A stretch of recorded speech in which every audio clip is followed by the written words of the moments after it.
Bolivar Live, Birding on Bolivar with Winnie and Wyatt is brought to you by Beachy Beatnik Boutique, located at 970 Surfside and Highway 87 in Crystal Beach, Texas. Hey everybody, I'm David with Bolivar Live, and once again it's Birding on Bolivar with Winnie and Wyatt. And we came off the hill and we've talked about the North Jetties, we've talked about the Bolivar Flats. Last week we did Horseshoe Marsh, and I want to add in something on Horseshoe Marsh. It's probably the most easy access. You know, if someone's abilities can't get them out into the field, that's one thing I noticed is some of the photos and video I was taking was from vehicles, and so you don't have to walk a little bit. I just wanted to add that in. But today we're at Rollover Pass, or what used to be Rollover Pass. And we're going to talk about the birding, how the marsh has grown, but we're going to start off with a little history on what Rollover Pass is, what it was, and where we're at now, and listen to the pirates. So, Winnie, let's talk about the history, because there's a lot of history here. There is a lot of history. Because this part of the peninsula is the narrowest part of the peninsula, and there's a bay over here. And once upon a time, there used to be a pass here, but it was a hurricane pass. Right. It opened in storms and it closed after storms. The sediments that come down the coast in the longshore current would fill up the path, which was very shallow.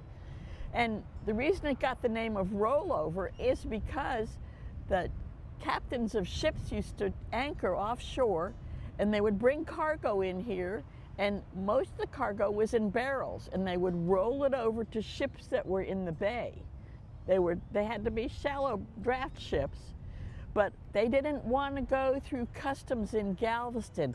Probably didn't want to pay money to people. Taxes on alcohol. Taxes on alcohol, that's exactly right. So that happened for a while. And then probably some storm in the 50s opened it up, and people caught a redfish here.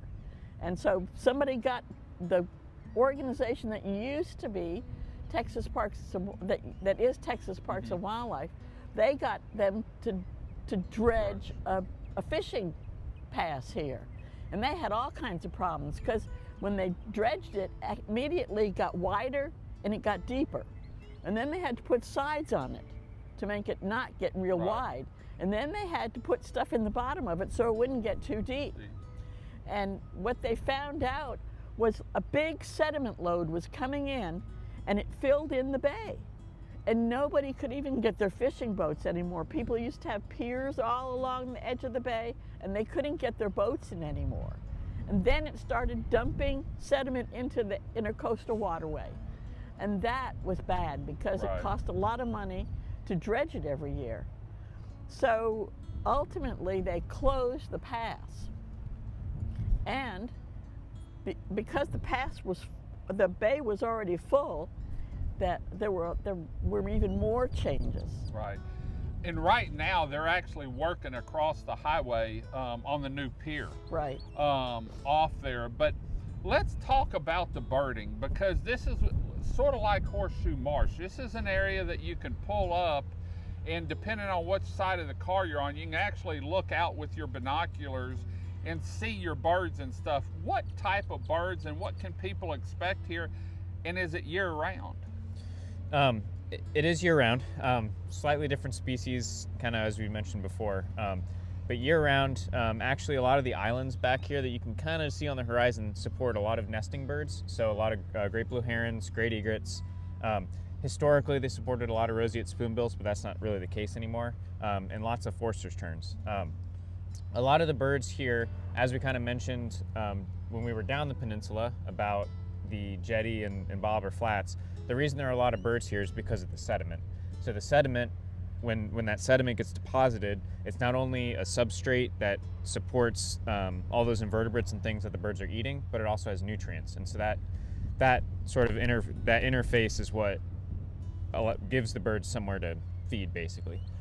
And year-round, is this one of those areas that you can always go see something? It is.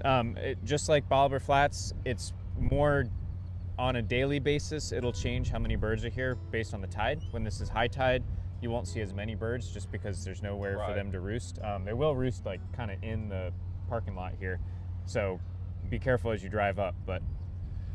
And you have to watch over here if you're coming in, depending on how much rain we've had. This area can get slick and soft, and there is two sides to the pass.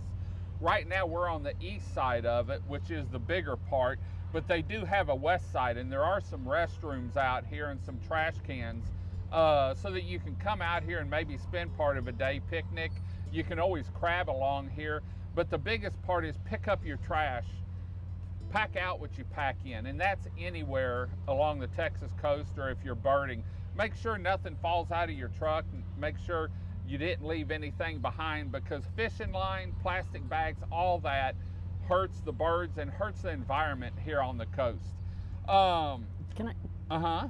So when you come down here and look at birds, what's good to do is to pull down slowly and park so that you can see. If you're the driver, you'd want to park so that you can look out the window. Right. And you can stay in your car, and you can see a lot of things by scoping across the mud flats. And not only here, but also right over there, there's a nice island on the edge of the channel, and there's nice mud flats over there, and you can get, it's just sitting in your car, you can see a lot of things. In fact, when I came out here to start shooting birds, it was out of my truck, and I pulled up. I was too shaky, so I had to come back with the tripod. But you can really see a lot out here, and like Wyatt said, depending on the tide is what you're gonna see out here. So our next show is actually gonna be our last show down here on Bolivar, as far as in the lowland, I call it, and that's gonna be Yacht Basin Road, where there's a mixture of marsh and prairie. And so make sure you turn in next week, and then the last week of April is actually going to be back at the Rookery. And if you haven't been up there, you need to get up there, because there's changes taking place, and the sights are unbelievable. In fact, I took my wife up there the other week, and she loved it. And so y'all, thanks for joining us today. Until next week at Yacht Basin Road, I'm David with Bolivar Live. Y'all have a great day, great week. Come see us. God bless, and bye-bye. Looking for the perfect blend of seaside charm and unique style? Nestled right here in the heart of Crystal Beach, Texas, is Beachy Beatnik Boutique, located at 970 Surfside and Highway 87. Beachy Beatnik Boutique is your coastal fashion haven and jewelry lovers' paradise. Special thank you to Beachy Beatnik Boutique for sponsoring our Spring 2025 Bolivar Live Birding on Bolivar. Video equipment is sponsored by Crystal Beach Decor and More, located at 1959 Highway 87 in Crystal Beach, Texas, and Beachy Beatnik Boutique and Jewelry, located at 970 Surfside and Highway 87 in Crystal Beach, Texas. Thank you to these two businesses for being our 2025 video equipment sponsor for Bolivar Live.